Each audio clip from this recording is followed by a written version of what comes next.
Bonjour. Je vais faire aujourd'hui une petite présentation d'un jeu pas très connu qui se nomme Rise of the Zombies.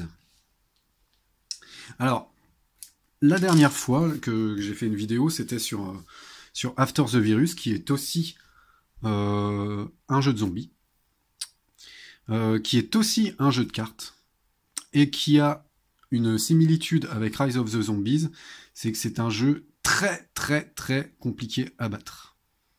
Au-delà de ça, ça va me permettre de vous montrer donc un autre jeu de cartes, de zombies, mais au-delà de ça, c'est un jeu qui est complètement différent de After the Virus. After the Virus, qui était un jeu du papa de Terraforming Mars, plutôt un jeu typé Euro. Là, on est peut-être plus dans un jeu typé Ameritrash, où il va y avoir pas mal de jets de dés, ce qu'il n'y avait pas du tout dans After the Virus, par exemple. Il va y avoir même beaucoup de jets de dés, beaucoup de chance. Il va falloir beaucoup de chance, mais aussi d'expérience et d'esprit tactique pour réussir à battre le jeu. Et donc voilà, il est très compliqué à battre. C'est aussi un jeu de zombies, c'est aussi un jeu de cartes, mais pour d'autres raisons. Donc c'est un jeu totalement différent. Et j'avais envie de le ressortir et de le présenter à son tour. Parce que je trouve que c'est un jeu très bon. Très bon. Et pour moi, c'est assez rare d'apprécier les jeux qui se basent beaucoup sur le hasard. Par exemple, je serais pas du tout un joueur d'un jeu comme Talisman. J'ai joué au jeu Game Workshop quand j'étais petit. Peut-être pas petit, quand j'étais plus jeune en tout cas. Et je sais que j'y retournerai plus. Même si j'apprécie beaucoup, par exemple, d'aller voir ce que fait Nuts. Oui, je cherchais le nom. Tabletop Nuts. Donc qui sont des petits gars super cool qui font des parties de Warhammer 40 000. Alors c'est un jeu auquel... D'ailleurs, j'ai jamais joué à Warhammer 40 000. J'ai joué à d'autres Game Workshop. C'est un jeu auquel je ne jouerai jamais. Il y a des centaines de jets de dés par partie. C'est too much pour moi. Mais alors, j'ai un plaisir fou à les regarder, ces mecs en train de jouer et de montrer leur passion. Tabletop Nuts. Donc, c'est des Français. Donc, si ça vous intéresse, je vous conseille vraiment d'aller voir leur chaîne. Bref, je digresse. Tout ça pour dire, les jeux où il y a beaucoup de hasard, voilà, je les ai appréciés à une époque, mais c'est plus le cas. En général, c'est pas des jeux que j'apprécie énormément, à moins que la mécanique soit suffisamment intelligente pour nous permettre d'avoir quand même un espace de décision important et qui donne envie de jouer. Voilà. Et là, c'est le cas. Un jeu qui va demander beaucoup de jets de dés aussi, et des jets de dés qui vont vraiment nous foutre dans la muise, vous allez le voir. Mais franchement, même avec les meilleures intentions du monde, ce n'est pas un jeu qui est fait pour qu'on gagne à tous les coups, même en ayant une très bonne stratégie. Pas du tout. Le but, c'est d'aller le plus loin possible. Et de temps en temps, logiquement, on doit pouvoir gagner. Une fois qu'on a bien compris le jeu et qu'on connaît un petit peu les cartes sur lesquelles on va tomber et qu'on sait les utiliser au bon moment, on va gagner une fois de temps en temps, mais c'est un jeu horriblement dur. C'est plutôt un jeu pour s'éclater entre amis et essayer d'aller le plus loin possible avant que tout le monde se fasse dévorer. Donc si vous aimez les jeux vraiment très carrés et que vous n'aimez pas perdre, c'est peut-être pas un jeu pour vous. Voilà. Alors là, il y a tout le matériel de Rise of the Zombie. Donc vous allez me dire, bah, tant mieux, parce que c'est un jeu qui prend pas beaucoup de place. Est-ce que c'est le cas? Oui et non. Ouais, c'est vrai qu'une fois qu'il est déployé et qu'on joue, la place reste raisonnable. Par contre, il faut que je vous montre la boîte de jeu. Dès que je la trouve. Tiens, qu'est-ce que j'en ai fait? Voilà, elle est là. Il faut que je vous montre la boîte de jeu, parce que déjà, elle est très belle. J'aime beaucoup le dessin de la boîte. Hop. On va bouger un petit peu. Rise of the Zombie, voilà. Mais alors, voilà. Vous pouvez vous rendre compte qu'il y a quand même un problème. Contenu. Boîte. Contenu. Boîte. Alors, du coup, c'est un jeu qui va prendre beaucoup plus de place sur votre étagère que ce qu'il devrait prendre. Parce que vraiment, il n'y avait aucun intérêt de faire une boîte aussi grosse. Ça, c'est clair. Alors, comme je vous dis, hein, le dessin est très beau. Moi, j'apprécie beaucoup. Mais Voilà, quand on ouvre, on n'avait absolument pas besoin de ça. Alors on a quand même des jetons, c'est vrai que j'ai montré tout le contenu. D'ailleurs vous avez vu, hein, j'ai jamais... Pourtant j'ai une paire de parties à mon actif, mais j'ai jamais tout dépunché. Voilà, on a quelques jetons quand même. Et c'est tout. Quelques cartes que j'ai pas montrées, mais bon, je vous expliquerai. Il y a voilà des petits standees de personnages pour nos survivants. C'est tout. Et il y a ça. Alors ça c'est vraiment très rigolo. C'est un jeu qui doit dater de 2010, je crois, à peu près, donc il a 10 ans, pas plus. Mais à cette époque, il y avait encore des éditeurs pour croire que c'était important de mettre des trucs comme ça dans leur boîte de jeu. C'est assez rigolo, parce que vous comprenez, hein, en voyant ceci, c'est un jeu qui va demander un temps limite pour pouvoir... pour pouvoir jouer. Une fois qu'on a atteint un certain temps, la partie se termine. Donc c'est un jeu où il faut se dépêcher aussi, c'est en partie ce qui fait le sel du jeu. Voilà. Alors, il y a 10 ans quand même, tout le monde avait déjà des portables, mais c'était peut-être pas encore instinctif de se dire j'ai besoin d'un chrono, et ben je vais le mettre sur mon portable, quoi. Alors du coup voilà, il y avait ça dans la boîte de jeu. Je trouve ça assez rigolo. Alors ils sont pas allés jusqu'à en faire un vraiment joli, vraiment avec un super design pour aller avec le jeu, ce qui aurait pu être sympa, mais ça aurait augmenté le prix du jeu de bêtement pour moi. Autant prendre un logiciel sur son portable, même un logiciel avec une musique d'ambiance un peu zombiesque, ça doit exister, et qui fait chrono en même temps. Mais voilà, c'est rigolo qu'il y ait encore ce genre d'objet en 2010 dans les boîtes. Alors je pense pas que ça ait augmenté le prix du jeu de beaucoup, hein, parce que ça doit valoir 2-3 euros, j'imagine, à construire. Voilà. Il y a quand même une pile par contre. Alors niveau pollution, c'est pas top. Il y a quand même, voilà, il fallait quand même une pile du coup, que j'ai retirée. Donc évidemment, je m'en sers pas, hein, je me sers plutôt de mon portable. Même moi qui ai des portables en général assez pourris, voilà, j'en ai quand même un qui me permet de faire chrono et de manière plus efficace que ça, quoi. Enfin bon, voilà, tout ça pour dire c'était assez rigolo. Et la boîte est beaucoup trop grosse, bien sûr, pour le contenu. C'est un jeu qui est sorti en Kickstarter, hein, mais c'est un jeu aussi d'une vraie boîte. Et moi, pour moi, c'est important, parce que je suis pas un gros fan des Kickstarter, quoi. Je vais pas m'étendre là-dessus, mais voilà. Je suis pas trop fan de cette période où on fout tout en Kickstarter, même si ça doit aider beaucoup les petits éditeurs et les créateurs de jeux qui n'ont pas beaucoup de moyens, mais enfin, bon, je vais pas revenir là-dessus, mais en tout cas, voilà, c'est à la base un jeu de Danverson Game. Ils sont connus, bien entendu, mais c'est pas une boîte de jeu qui est vraiment mise en avant en France, j'ai l'impression. Peut-être entre autres parce que leurs jeux sont justement beaucoup à base de dés, de jets de dés. Et peut-être qu'on a un peu plus une culture en France des jeux euros. Des jeux euros sans hasard ou avec très peu de hasard. Ou des jeux à l'allemande. Même si les jeux Ameritrash ont un grand succès chez nous. Hein. Mais peut-être qu'ils sont un peu moins mis en avant quand même que les jeux typés euro, c'est possible. En tout cas, pour vous donner un ordre d'idée, de toute façon, Danverson Game, je vais en reparler bientôt.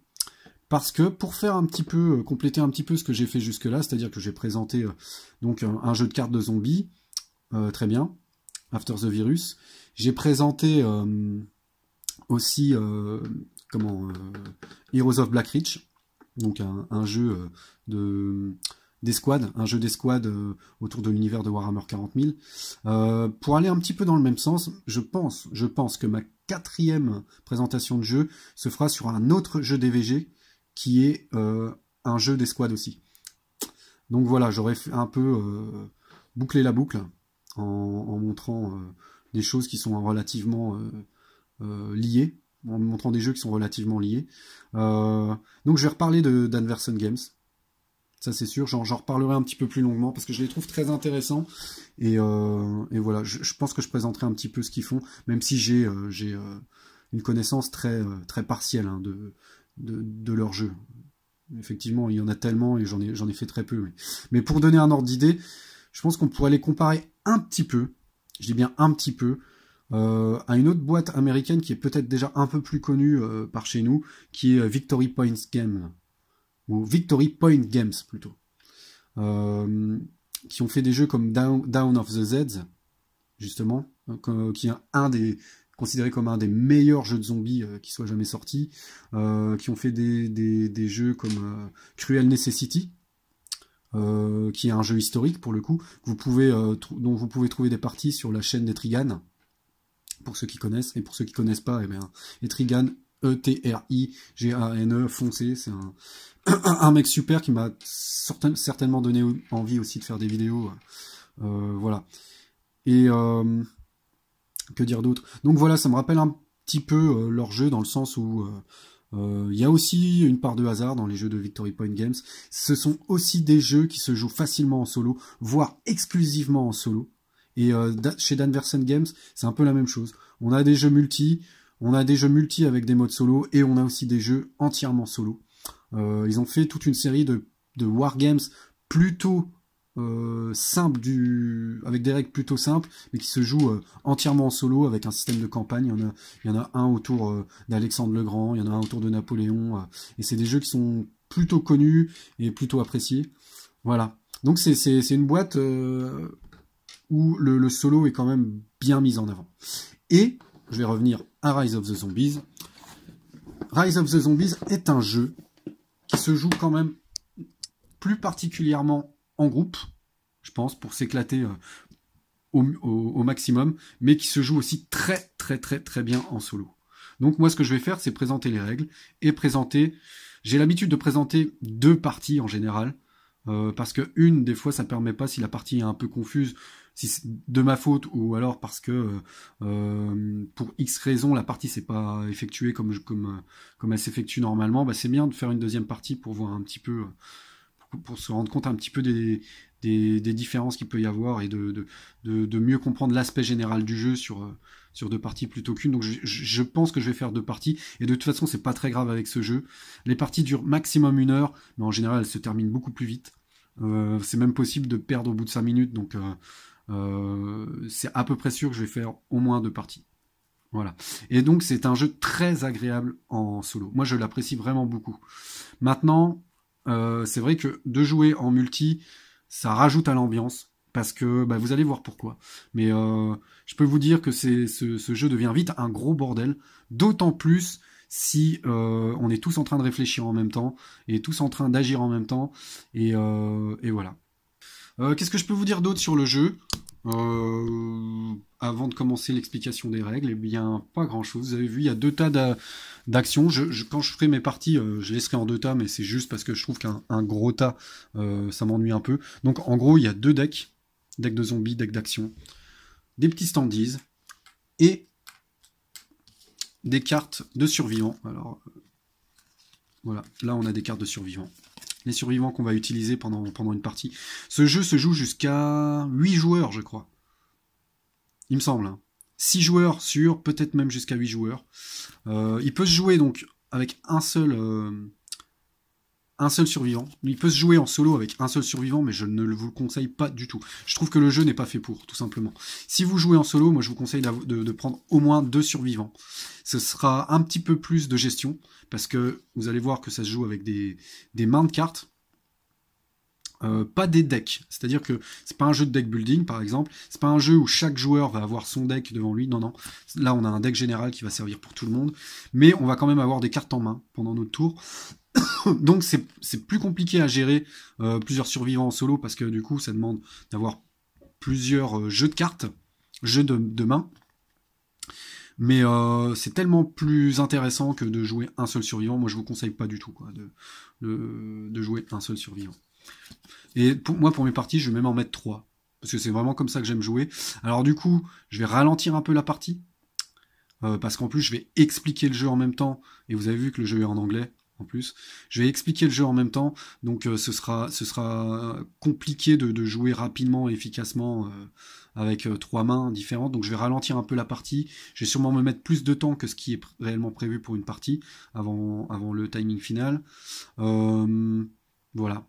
Si ce que je peux vous dire aussi, c'est que ça se voit sûrement pas à l'écran, mais les cartes. Alors je sais pas ce que vous en pensez. Là, vous avez déjà vu mes survivants. Je peux vous montrer une paire de cartes d'action. Voilà.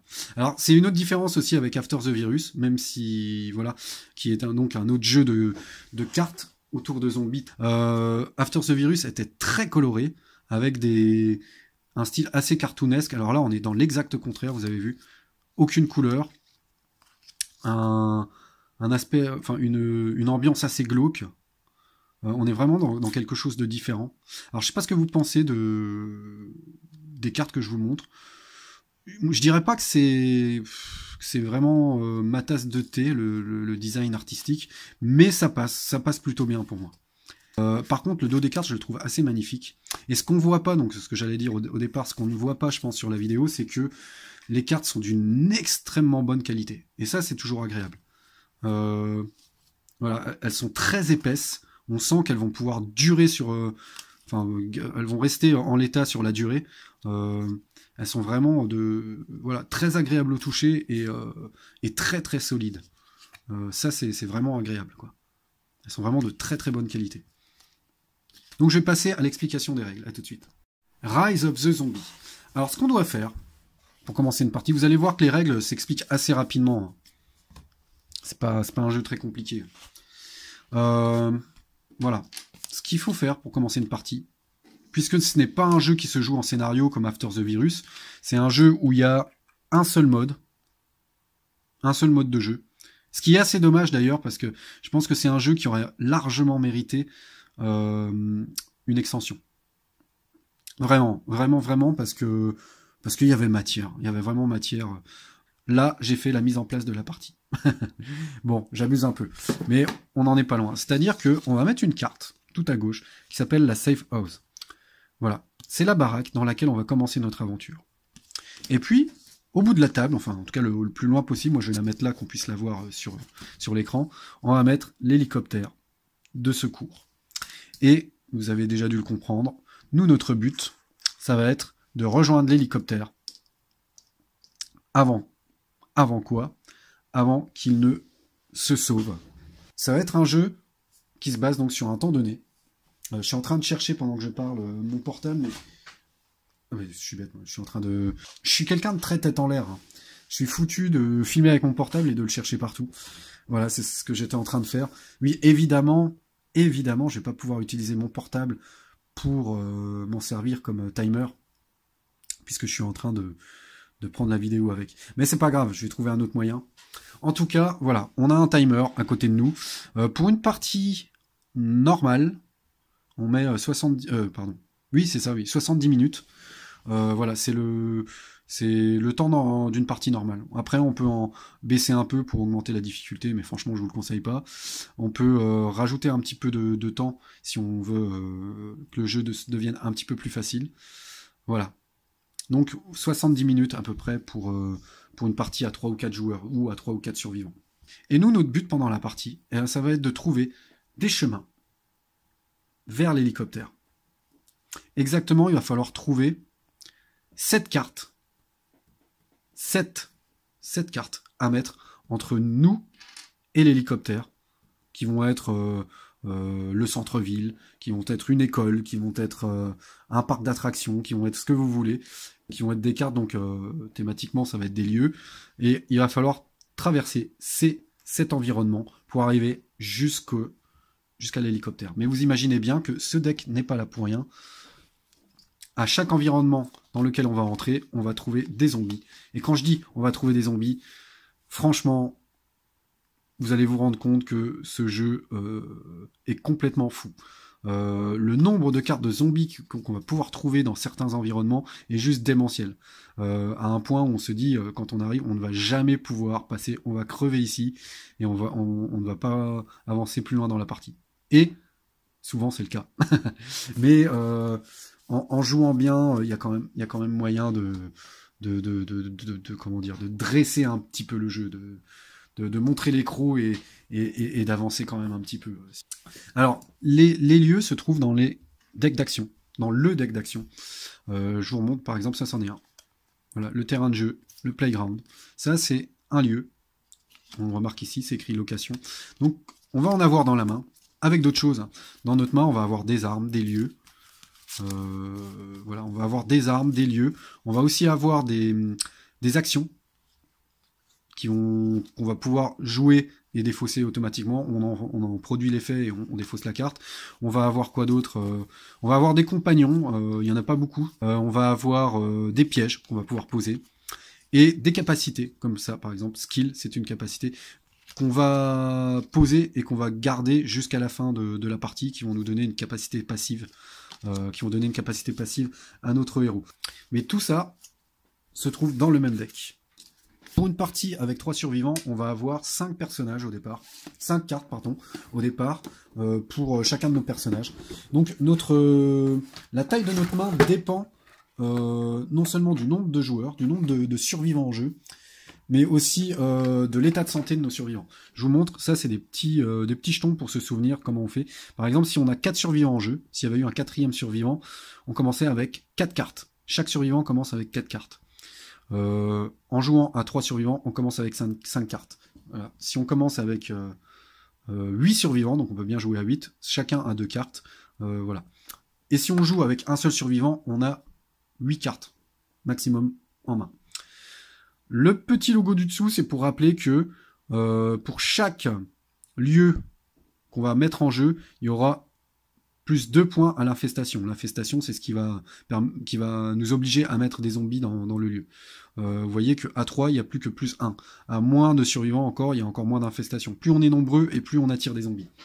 Et le 5, donc ça correspond au nombre de cartes qu'on va avoir en main, mais ça correspond aussi à notre nombre de points de vie pour ce personnage. Donc, comme on est 3, chacun de nos personnages auront 5 points de vie. On aurait été 4, chacun des personnages aurait eu 4 points de vie. Donc, ce qui veut dire que on va mettre des jetons, comme ça. Voilà, des jetons de dégâts sur nos personnages. Et quand on arrive à 4, qu'est-ce qui se passe? Notre personnage est juste retiré de la partie, il est mort. Petite chose aussi que je vais dire sur le jeu, s'il y a bien un défaut, je trouve, pour ce jeu, parce que, ok, ce jeu est aléatoire, ok, ce jeu n'est pas fait pour gagner à chaque partie, mais ça, c'est des choix, c'est des choix de design, c'est pas des défauts du jeu, voilà. C'est ce qui fait aussi le plaisir du jeu. Mais par contre, là où je trouve que le jeu a un défaut, c'est que si on joue à 3 par exemple, et que le médic meurt, okay, que le joueur qui avait le médic meurt, eh ben, il sort tout simplement de la partie. Voilà. Sans aucun moyen de revenir. Alors vous imaginez, à 8, si on joue à 8, avec 2 points de vie à chaque survivant, on va vite se retrouver, y a des joueurs qui vont vite devoir sortir de la partie. C'est un choix de design aussi, mais c'est un choix qui est quand même, comment dire, daté. C'est quand même rare maintenant qu'un groupe de joueurs apprécie que l'un d'eux soit obligé d'arrêter la partie, mais c'est quand même dommage. Donc moi j'avais créé des variantes pour que les joueurs qui se fassent éliminer puissent revenir quand même en jeu. Je trouve ça assez important.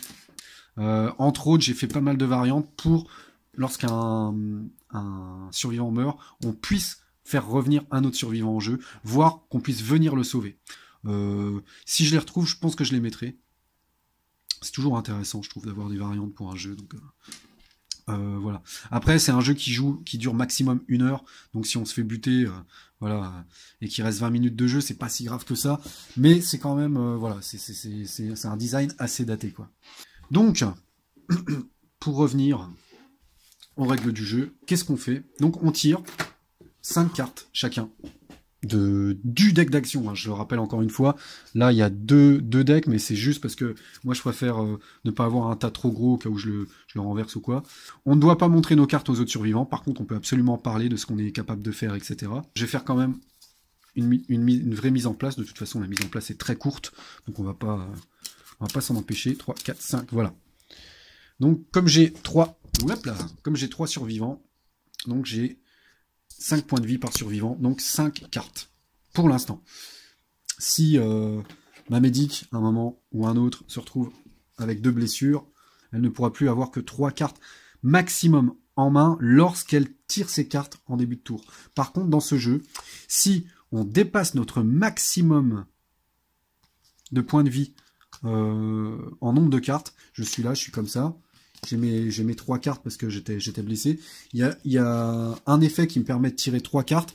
Les 3 cartes que j'ai tirées, ça me fait 6 cartes en main. Rien ne m'oblige à les défausser. Je peux les garder autant de temps que je veux. Par contre, puisque je suis censé n'avoir que 3 points de vie à ce moment-là, je ne peux plus tirer de cartes.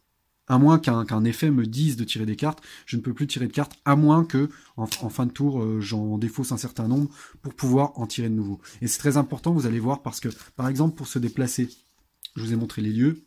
Une fois que les lieux vont être en jeu, pour se déplacer vers un lieu, certains des personnages vont devoir avoir ce type de... Je sais pas si j'en ai là. Si. Vont devoir avoir ce type d'icône dans leurs mains. Vous voyez, un espèce de personnage qui court, qui ressemble beaucoup au Médic d'ailleurs, je m'étais pas rendu compte. Voilà, un espèce de personnage qui court, ils vont devoir défausser une carte de ce type pour pouvoir avancer vers le prochain lieu. Mais si on n'a aucune carte qui nous permet d'avancer, ben on va devoir se défausser d'un nombre incalculable de cartes pour pouvoir en retirer une nouvelle et espérer tomber sur une carte qui nous permette d'avancer.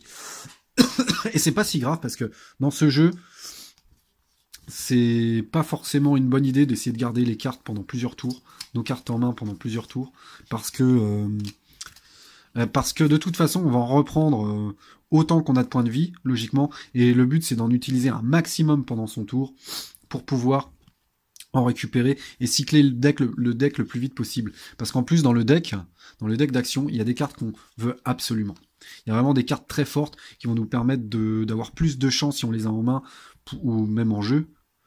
Pour arriver à la fin, et vous voyez que les decks sont quand même très gros, donc si on garde nos cartes en main, on a d'autant moins de chances de tomber sur ces cartes très intéressantes.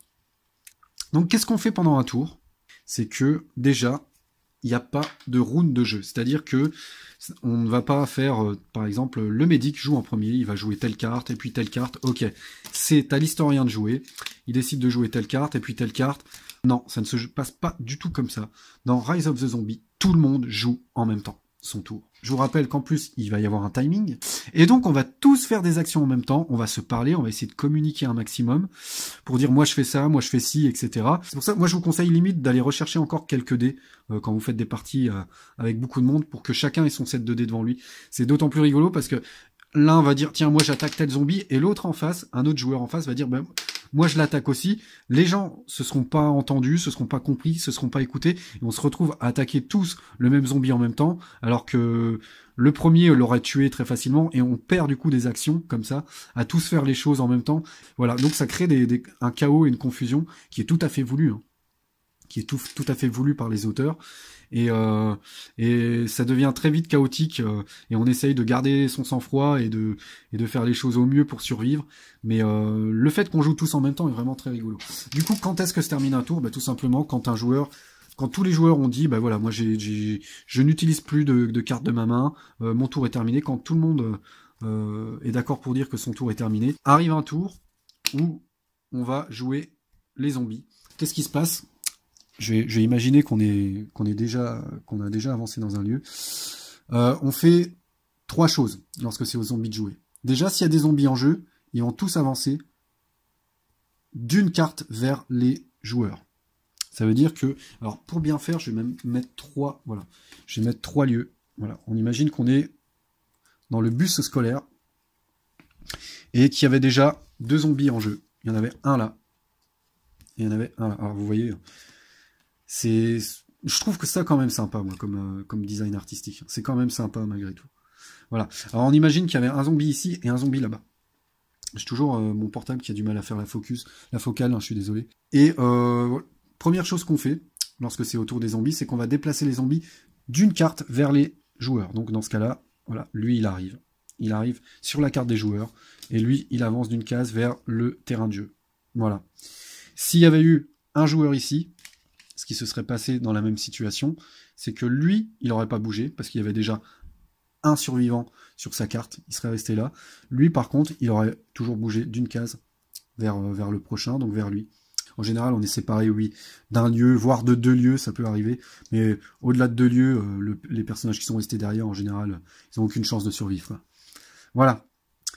Voilà comment ça se passe. Une fois que les zombies ont bougé, donc, si je reprends cette situation, donc... Lui, il s'est retrouvé là, et lui, il s'est retrouvé là, voilà. Une fois que les zombies ont bougé, s'il y a des survivants sur le lieu où ils se retrouvent, ils vont les attaquer. Alors c'est toujours aléatoire. Donc moi, ce que je fais, en tout cas, c'est que j'utilise un dé pour savoir quelle le zombie va tuer. Donc les zombies s'attachent toujours à un survivant. Alors là, par exemple, je vais dire c'est 1, 2, 3, 4, 5, 6. Voilà. Hop, le zombie s'est attaqué au scoundrel. Donc je vais mettre... Après, vous faites comme vous voulez, hein. Il n'y a pas de règle définie, mais on essaye de mettre les zombies devant la carte du survivant qu'ils attaquent, hein, pour bien se souvenir que voilà, c'est lui qui a attaqué. Et qu'est-ce que fait un zombie quand il attaque? Vous voyez, on vous le dit. Hein. On jette un dé et on voit le résultat. Sur un 2 ou moins, il ne provoque pas de blessure. Sur un 3 ou plus, il inflige une blessure. Donc si j'avais jeté mon dé, voilà, j'ai fait 3, c'est suffisant pour infliger une blessure au scoundrel. C'est aussi simple que ça. Et ensuite, les zombies restent attachés à ce survivant tant qu'il n'a pas de raison tant qu'il n'y a pas de raison qu'il en soit autrement. Ça veut dire que si plusieurs tours se passent, au prochain tour, lui, il continuera à attaquer le scoundrel et lui, l'historien. Voilà. Une fois qu'ils sont attachés, ils sont attachés. Pour les détacher, justement, la manière la plus simple, à moins qu'une carte nous donne une autre indication, mais la manière la plus simple, c'est d'attaquer un zombie avec un autre joueur, avec un autre survivant. Dans ce cas-là, si le scoundrel avait décidé d'attaquer le Hulker serait cette fois attaché au scoundrel. Voilà. Et dernière chose qu'on fait pendant le tour des zombies, dernière chose, on tire une carte zombie et on va la mettre sur le lieu juste derrière le dernier survivant. Donc ici, comme ils sont tous les trois, ce serait le terrain de jeu. Et là, on met un nouveau groupe de zombies. Si le scoundrel avait été là, comme je l'ai montré tout à l'heure, du coup, le dernier lieu derrière les survivants, ce aurait été la maison, donc on aurait mis le scoundrel ici. Et s'il n'y a pas de dernier lieu, parce qu'en début de partie, on commence tous dans la maison, et ben en début de partie, le premier zombie qui arrive, et ben dans ce cas-là, il est dans la maison. Voilà comment ça fonctionne. Et donc, le zombie qu'on vient de faire apparaître, lui, il ne bouge pas, il n'attaque pas. Il vient seulement d'apparaître à ce tour-ci. Je vais vous montrer aussi un petit peu les spécificités de... Il n'y en a pas beaucoup, hein, je vais pas toutes vous les montrer, mais au moins sur les cartes que j'ai tirées. Vous voyez que lui, c'est un personnage solitaire, un zombie solitaire. Et eux, ce sont des groupes. Lui, il est solitaire aussi. Là, on a un groupe. Vous voyez, c'est écrit ici, un groupe. Alors la différence, c'est que le groupe, lui, il ne va pas s'attacher à un personnage en particulier. Voilà, je recule un peu. Fais-moi la focale tout seul comme un grand. Non, tu veux pas. Bon. Donc il ne va pas s'attacher à un groupe en particulier, à un survivant en particulier.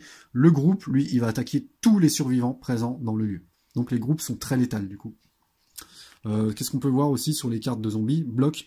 Bloc, ça veut dire quoi? Ça veut dire que si un zombie est attaché à un survivant, ce survivant ne peut pas bouger vers un autre lieu tant que ce zombie lui est attaché. Ce zombie bloque les mouvements de ce survivant. Et quand il s'agit d'un groupe, là c'est le cas, pour les responders, ce sont à la fois un groupe et ils ont la capacité bloc. Comme les groupes attaquent tous les survivants, ça veut dire que une fois que ce groupe se trouve sur le lieu des survivants, aucun des survivants ne pourra se sauver, ni reculer, ni avancer vers un autre lieu. Il faut déjà buter ces zombies pour pouvoir avancer. Je ne vais pas faire le tour, juste je vais vous montrer un zombie en particulier, parce qu'on risque de le retrouver assez souvent, c'est pour vous expliquer. C'est les zombies qui ont fast. Au moment où apparaît le zombie, donc ça peut être quand on découvre un lieu, on va découvrir un lieu, on imagine que ce lieu, on ne l'avait pas encore découvert, on arrive, on le découvre, on va découvrir les zombies qu'il y a sur le lieu, et ben ce zombie va nous attaquer directement avant qu'on puisse faire quoi que ce soit.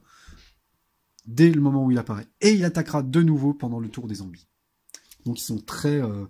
on craint toujours de tomber sur trop de zombies qui ont fast quand on tire les cartes. Voilà comment fonctionnent les zombies. Pour les humains, pour les survivants, comment on fait? Je vais vous montrer les cartes une par une. Les différents types de cartes. On imagine que l'historienne, enfin la médic, décide d'avancer vers le bus scolaire. Très bien. Déjà, pendant un tour de joueur, on ne peut découvrir qu'un lieu par tour de jeu. Donc si la médic, à un moment, décide d'avancer vers le bus scolaire, aucun autre joueur ne pourra mettre de carte de lieu pour ce tour-ci. Et je vous rappelle qu'on joue tous en même temps, hein. Donc il peut y avoir des confusions. C'est possible qu'à un moment, un joueur dise « Hey, moi j'avais un lieu qui était plus intéressant pour nous, mais c'est trop tard. » Une fois que c'est mis en jeu, c'est mis en jeu. Ensuite, qu'est-ce qu'on fait? On va compter le nombre de lieux qui sont déjà en jeu, sans compter l'hélicoptère. L'hélicoptère, on ne compte pas. Donc ici, on a la maison de départ et le bus scolaire, ça fait 2. Du coup, le niveau d'infestation de ce lieu est de 2.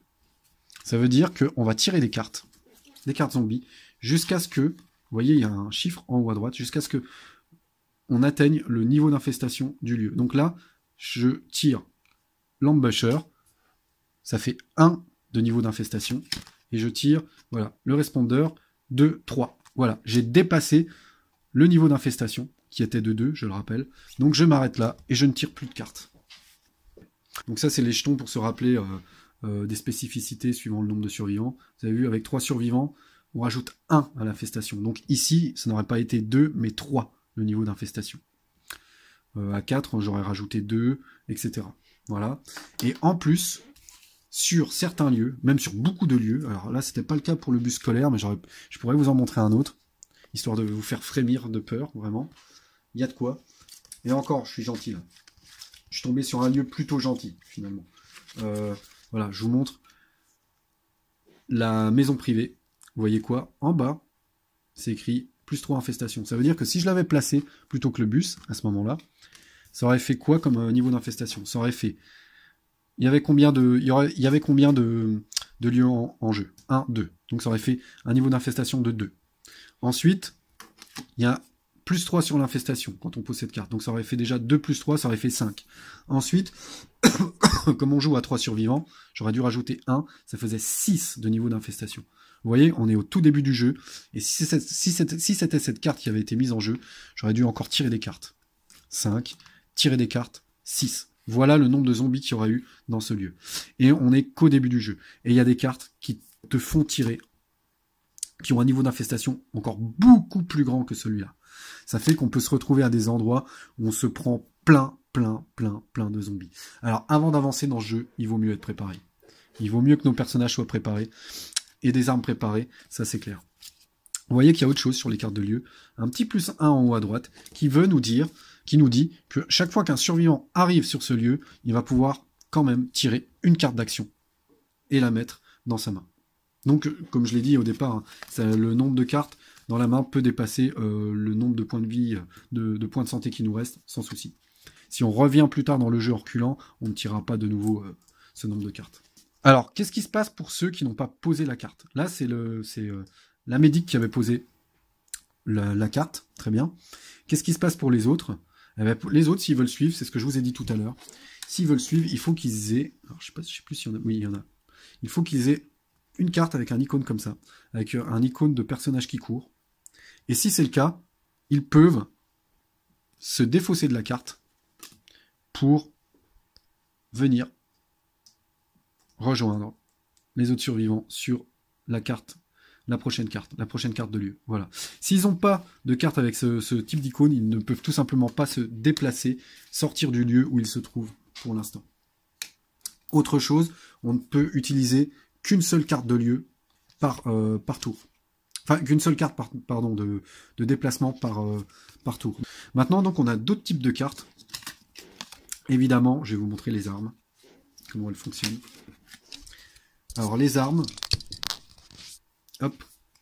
La plupart des personnages ont déjà une arme de base. La plupart des personnages ont déjà une arme de base qui est décrite sur leur carte. Vous voyez que l'historienne commence avec un katana. Le scoundrel commence avec une chaîne. Et ce qui va déjà permettre de pouvoir faire des attaques. Alors les attaques se font exactement comme celles des zombies. Hein. S'il y avait 2 zombies devant nous, on va imaginer qu'il y avait ce zombie dans la maison. Et que le scoundrel décide de l'attaquer, très bien. Ok. Donc le scoundrel va jeter un dé. Et voilà, là j'ai fait un 6. Et ben, ça me permettait, 5 ou plus, de faire une blessure sur le zombie. Et le zombie, on voit où sont ses points de vie, ils sont ici. Donc ça veut dire que ça n'aurait pas permis de le tuer. Je lui mettais une blessure, voilà. Et si l'historienne venait à son tour et frappait, sur un 4 ou 6, elle touchait, ben voilà, j'ai fait 6 aussi. Je faisais 2 touches, ce qui était largement suffisant pour tuer le zombie. Et voilà. Après, vous avez vu, hein, il y a des capacités spéciales sur tous nos personnages. Ils ont chacun une capacité différente. Là, j'en ai pas parlé. Vous verrez ça plus tard. Qui ne sont pas forcément liées au combat, d'ailleurs. Ça peut être sur autre chose.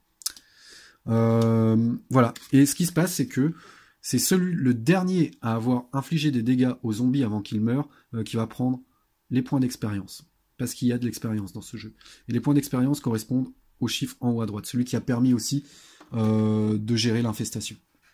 Donc là, 1 point, ça veut dire que l'historienne va prendre 1 point d'expérience, puisque c'est elle qui avait infligé le dernier coup, le coup mortel à ce zombie. Donc là, encore, ça va être des décisions que vont devoir prendre les joueurs entre eux, pour savoir à qui ils laissent les points d'expérience, à qui ce serait le plus profitable par rapport aux cartes que chaque joueur a en main, etc. Et encore une fois, on va faire des tas d'erreurs, bien entendu, puisqu'on joue tous en même temps. Voilà. Alors, à quoi vont nous servir les points d'expérience? Et ben, tout simplement, c'est que la plupart des cartes qu'on a en main vont avoir un coût en expérience, qui se trouve ici, en haut à droite. Le nombre de points d'expérience qu'il faut pour jouer une carte. Alors, il y en a qui coûtent rien du tout. La batte de baseball, on peut la mettre sur un autre personnage gratuitement. Par contre, le flare gun, si on veut le mettre sur un personnage, pouf, ça coûte 1. Alors, dans ce jeu, il n'y a aucune limite au nombre de cartes qu'on peut mettre devant notre personnage. On peut avoir 10 armes préparées si on en a envie, et si on a les points d'expérience pour, pas de souci. Donc là, c'était mon historien qui avait attaqué, qui avait gagné le point d'expérience. Donc, qu'est-ce qui se passe? Elle aurait pu, pour un point d'expérience, mettre voilà, le flare gun. Dans ce cas-là, elle aurait dépensé son point d'expérience, et le flare gun était prêt sur l'historienne.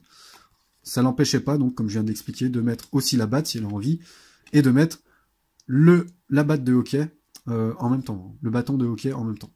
Elle aurait pu mettre tout ce qu'elle voulait. Ok. Par contre, pour pouvoir utiliser la carte héros, par exemple, il aurait fallu 3 points d'expérience. Voilà. Ça aurait été un petit peu plus cher. Pour mettre un piège, il aurait fallu 2 points d'expérience. Donc là, c'était pas possible. Voilà, voilà, voilà. Comment fonctionne l'utilisation de l'expérience. Comment on pose des armes devant nous. Alors, je peux vous montrer une arme. Ça se passe exactement comme les armes qu'il y a sur les personnages. Hein. On jette un dé, on nous explique ce qui va se passer par rapport à notre résultat de dé. Et éventuellement, il peut y avoir des capacités spéciales à droite. Là, il n'y en a pas. Autre chose concernant les armes, et qui est très rigolo, c'est que, donc vous avez vu, hein, tout se joue sur des jets de dés pour savoir si les armes touchent ou pas. Par contre, on peut toujours faire des final attack, des attaques finales avec nos armes, qui vont nous demander de détruire l'arme en question, si on fait une final attack. Mais ça va nous permettre de faire des dégâts égal au nombre inscrit à côté de Final Attack, des dégâts qu'on va pouvoir répartir comme on veut entre les zombies restants sur notre lieu. Mais dans ce cas-là, pardon, mon bâton de hockey est détruit, puisque j'ai utilisé sa Final Attack. Et je peux répartir les dégâts de la Final Attack comme je veux. Je pouvais aussi mettre un seul dégât supplémentaire sur le responder, et mettre un dégât sur l'ambusher pour le tuer, par exemple. Alors, pourquoi c'est important aussi les final attack? Parce que sur un tour, normalement, on n'a qu'une attaque possible par survivant. Donc si j'avais attaqué par exemple avec mon katana, très bien, j'ai attaqué avec mon katana une fois, et ben, je ne pourrais plus attaquer avec les caractères de base des autres armes, puisque j'ai déjà fait une attaque à ce tour-ci. Mais on peut passer outre cette règle en jouant des cartes de notre main pour ce symbole. Ce symbole d'arme nous permet de faire une nouvelle attaque, et on peut se servir d'autant de cartes ayant ce symbole pour faire d'autant plus d'attaques pour ce tour-ci. Donc ce que j'aurais pu faire aussi, c'est j'ai attaqué avec mon sabre, très bien. Je pose ma batte de hockey, voilà, gratuitement. Et au lieu de poser ma batte de baseball, ben, j'aurais pu me servir plutôt du logo. Dans ce cas-là, j'aurais défaussé la carte. La carte, je l'aurais défaussée, pouf, pour pouvoir refaire une attaque. Et cette fois, j'aurais refait une attaque avec ma batte de hockey qui est un peu meilleure. Quoique, ça dépend ce qu'on cherche à faire. Et puis, j'aurais pu aussi défausser mon flair, voilà, pour son icône, pour refaire encore une attaque. Je peux faire autant d'attaques que je veux avec ma batte ou avec n'importe quelle arme. Est-ce qu'il me restait quelque chose? Non, voilà, je n'ai plus de carte avec cette icône, donc j'aurais dû m'arrêter là. Par contre, ce que je peux toujours faire et qui ne me demande pas d'action d'attaque, c'est de faire la final attaque d'une arme. Dans ce cas-là, je la détruis et je fais autant de dégâts répartis comme je veux pour continuer à buter des zombies. Je pense que j'ai tout dit sur les armes, comment elles fonctionnent. Donc les final attacks sont vraiment très très importantes. Et comme je vous dis, c'est un jeu où on a plutôt intérêt à cycler beaucoup notre main. Donc des fois, il vaut mieux mettre des armes et utiliser leur final attack pour faire un maximum de dégâts, vider un maximum sa main pour avoir un maximum de nouvelles cartes en main. C'est une stratégie qui marche. Alors, il y a d'autres types de cartes. Je vais prendre un peu les cartes de tout le monde pour vous montrer. On peut avoir des cartes d'action.